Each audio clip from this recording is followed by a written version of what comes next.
आम्ही अज्ञान होतो त्यावेळेस आम्ही अज्ञान होतो त्यावेळेस आमचं कसं झालं, आमच्या वडिलाला समजा जमीन होती तेव्हा आमचं कोणी नव्हतं खायला. आम्ही 7 जण भावा, 7 जणाला आम्हाला होती 30 एकर जमीन. त्याच्यामध्ये आज आम्हाला 7 जण भावाला 3-3 पोरं झाले, पुन्हा 2, आता त्यांना 2-2 पोरं झाले.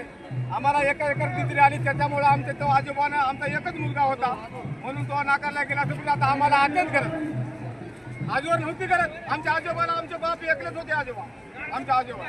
मग आता एकले राहिले. त्याच्यामुळे आम्ही 7 जण भाऊ, 7 भावाचे समजा बघून घ्या. त्याच्यामध्ये 3-3 पोरं झाले 7 भाव, पुन्हा 2, पुन्हा 3.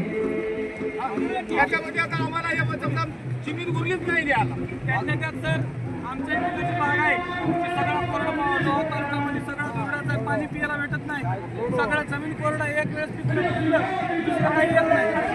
सगळं दुर्डा आहे. तुम्ही आता बघू शकता गावची जत्रा आहे ना, ती दुर्गात आहे. त्याच्यात तालुका आमचा सगळा दुष्काळ आहे. आज देशाला 79 वर्ष होत आहेत आणि ही जी परिस्थिती फार बिकट आहे. आणि या बिकट परिस्थितीत एक आर्त शेतकऱ्यांची मागणी आहे की त्यांच्या मुलाबाळांना शिक्षण मिळावं आणि नोकरी लागावा. कमीत कमी एक भाकरी ते पोट भाकरी तर आम्हाला पाहिजे.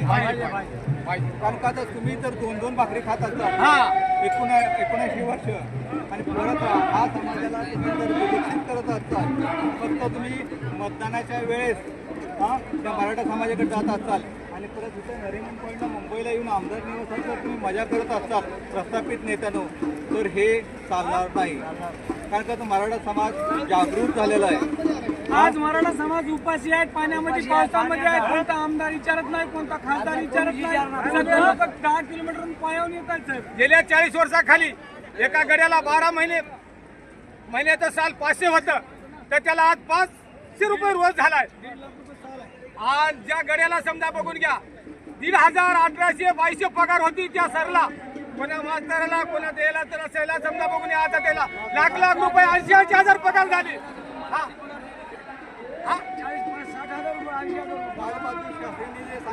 जय जवान जय किसान तो नारा होता. तो नारा आज सैनिकांचा पण हात बघताय आणि शेतकऱ्यांचं तर काय बिकटच आहे.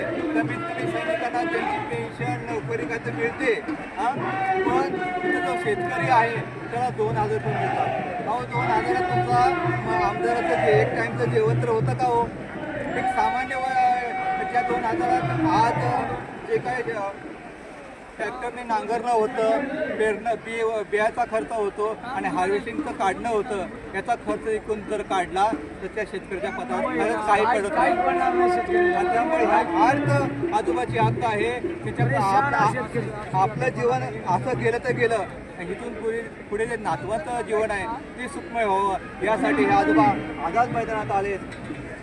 आमची एकच इच्छा आहे, मुख्यमंत्र्यांना आम्हाला आरक्षण द्या. आम्हाला गावात वाटलं काही देत नाही तर आम्हाला बेदारक आम्ही गोळा खाऊ, आम्ही रोडवर मरायला तयार आहात. आमचं काही उरलं नाही. आमची फिरत गावाकडे मिलिटरी आणली तर आम्ही असं सरळ होणार. आम्ही गोळ्या किती झाल्या तर आम्ही मरणार. ब्रिटिशांना किती गोळ्या घातल्या तर आम्ही मरणार. ते सरकार पत्री सरकार आहेत ना, त्या सरकारचे जे पाटील आहेत त्या समाज आहे जो ब्रिटिशांशी लढला. आज तो समाज आपल्या सरकारला लढावं लागतोय. हे खेदजनक आणि अत्यंत क्लेशदायक गोष्ट आहे. ही राजकीय इच्छाशक्तीची गरज आहे. इथं कुठलाही कायदा अडवा येत नाही आणि विनाकारण हे कायद्याचे खेळ बंद करा. फक्त 370 कलम अयोध्या प्रश्न जर सुटू शकतो तर आज आझाद मैदानात 15 ऑगस्ट जसा महत्त्वाचा दिवस आहे तसा 29 ऑगस्ट हा पण महत्त्वाचा दिवस आहे ज्या मराठा आरक्षण मिळेल. सरकारला विनंती आहे की कमीत कमी आंदोलकांच्या तर भावनेशी तरी खेळ खेळू नका. त्यांनी किती आपल्या जीवाचं रान करून माननीय मनोज जरांगे पाटील यांच्यासाठी भरपूर असा पाठिंबा त्यांनी मोठ्या प्रमाणात दिलेला आहे.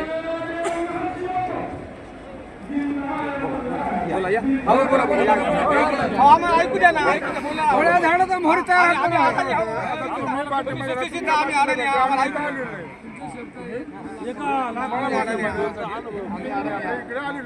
एंट्री आणला म्हणा तुम्ही जरी गोळ्या झाडा तरी झाड नाही, नाही, एवढा वेळ येणार नाही.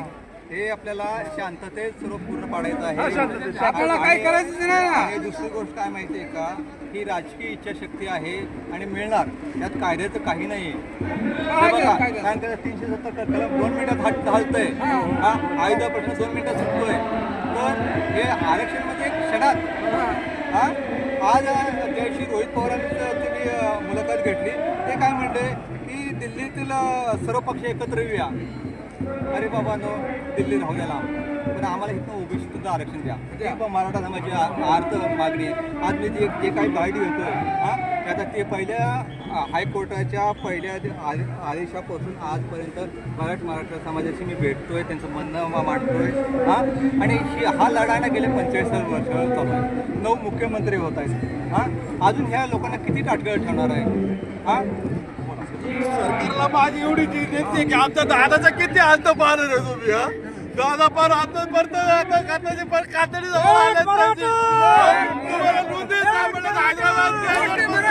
तुम्ही एक दिवसात शब्द घेता, एक दिवसात 370 कलम आठवता, तुम्हाला आरक्षण द्यायला काय होतं? मुला बाळांचा किती हात मागणार, किती आम्ही चालतो. सरकारला विनंती की आरक्षण द्या. आमची विनंती आहे, आम्हाला रडू नका, आम्हाला रडू नका. आम्हाला सुखानं वाटलं का, आम्हाला रडू नका.